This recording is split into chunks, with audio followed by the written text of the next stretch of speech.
Nga t'ja filloj për të folur për arsimin, nga zbrazja e klasave dhe sallave universitare, nga mungesa totale e infrastrukturës arsimore, sot fola me 2 prindër në zonën e Yzberishit, fëmia e të cilëve në shkollë 9-vjeçare i kërkojnë të paguaj kontribute që quajnë 10.000 lekë në muaj, pse?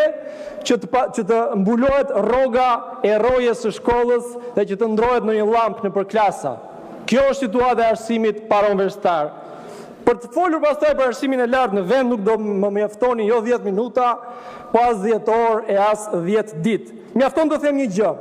Ligji në arsimin e lartë që kjo qeveri miratoi sapo mori pushtetin bazohej te një parim i vetëm. Universiteti do financohet nga tarifat e studentëve. Po sot që s'ka më student. Po sot që kuotat e universiteteve publike vit pas vit janë 50% bosh. E pra sot nuk ka as laborator mësimor e shkencor, nuk ka as biblioteka, nuk ka as mensa, nuk ka as shtretër në konvikte. Por ajo që është më e rëndësishme, përderisa lek nga tarifa studentore nuk ka se nuk ka më student, në këtë buxhet nuk ka as fonde për gjitha këto mungesa, madje as për kërkimin shkencor.